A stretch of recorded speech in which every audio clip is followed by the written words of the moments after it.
നമ്മൾ മനുഷ്യരുമായിട്ട് ഇത്രയധികം ഇണങ്ങി ജീവിക്കുന്ന മറ്റൊരു ജീവി ഉണ്ടാവില്ല.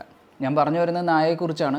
പൂച്ചയുടെ കാര്യം പറയുമ്പോൾ കുറേയൊക്കെ പൂച്ച അതിൻ്റെ സെൽഫിഷ്നെസ്സിൽ അത് മുന്നോട്ടേക്ക് പോകും. പക്ഷേ ഡോഗ് അങ്ങനെയല്ല. അത് നമ്മുടെ കൂടെ എപ്പോഴും ഉണ്ടാവും, ഏത് അവസ്ഥയിലും ഉണ്ടാവും. അത് തന്നെയാണ് നമുക്ക് ഡോഗ്സിനോടൊക്കെ ഇത്രയധികം ഇഷ്ടം വരാനുള്ള കാരണം. അതുകൊണ്ട് തന്നെ ഈ ഡോഗ്സിനെ വെച്ചിട്ടുള്ള സിനിമകളും ഒരുപാടുണ്ട്.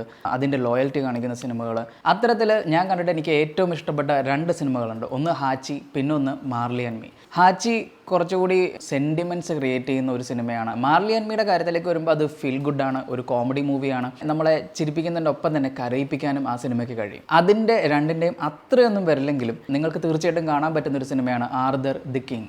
മാർക്ക് വെൽബർഗ് നായകനായിട്ടുള്ള സിനിമയാണിത്. ഇതിൽ നമ്മുടെ നായകൻ അത്യാവശ്യം ഏജ്ഡ് ആയിട്ടുള്ള ഒരു മിഡിൽ ലൈഫ് ക്രൈസിസ് ഒക്കെ നേരിട്ടുകൊണ്ടിരിക്കുന്ന ഒരാളാണ്. പക്ഷേ അദ്ദേഹത്തിൻ്റെ ഒരു പ്രധാന ലക്ഷ്യം എന്ന് പറയുന്നത് അഡ്വഞ്ചർ സ്പോർട്സിൽ വിജയിക്കുക എന്നുള്ളതാണ്. അഡ്വഞ്ചർ സ്പോർട്സ് എന്ന് പറയുമ്പോൾ നമ്മുടെ മാരത്തോണൊക്കെ പോലെ തന്നെ, പക്ഷേ അതിൽ സൈക്ലിംഗ് ഉണ്ട്, അതുപോലെ തന്നെ ട്രെക്കിംഗ് ഉണ്ട്, പിന്നെ അതുപോലെ ബോട്ടിംഗ് ഉണ്ട്. അപ്പോൾ ഇതെല്ലാം കടന്ന് ഒരു ടീം അതിന് ജയിക്കണം. 4 പേരടങ്ങുന്ന ഒരു ടീമാണത്. അപ്പോൾ അവർ ആ ഒരു സ്പോർട്സ് വിജയിക്കണം എന്നുള്ളതാണ് ഇതിൻ്റെ അകത്തുള്ള കണ്ടീഷൻ. നമ്മുടെ നായകന് ഇതിൽ ഇതുവരെ വിജയിക്കാൻ പറ്റിയിട്ടില്ല.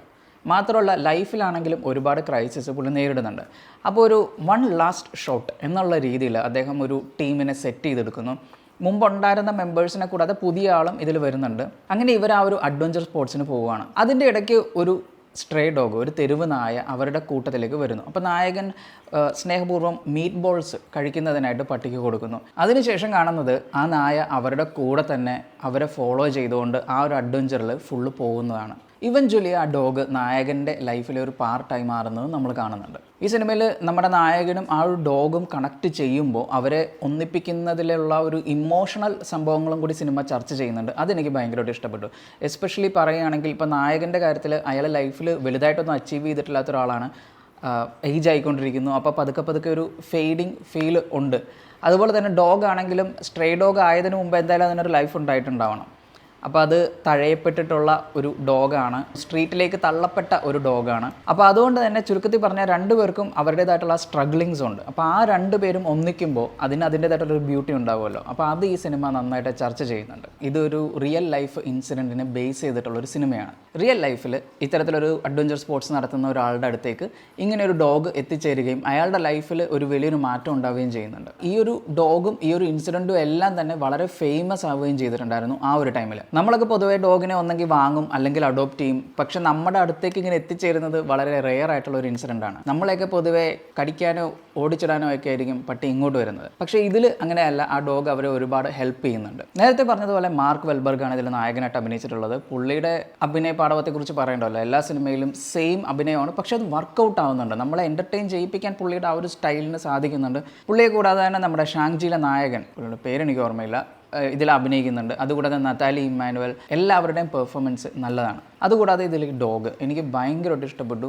അത് നല്ല രീതിയിൽ എന്താ പറയുക, നമുക്ക് ആ ഒരു റിയലിസം, ആ ഒരു റിയൽ ഇൻസിഡൻറ്റിനെ നമുക്ക് വിഷ്വലൈസ് ചെയ്യാൻ പറ്റുന്ന രീതിയിൽ കാണാൻ പറ്റും. എനിവേ ഇത് കുറച്ചുകൂടി ഒരു ഹോളിവുഡ് വൽക്കരിച്ചിട്ടുണ്ട്. നായകൻ അമേരിക്കക്കാരനൊക്കെയാണ്.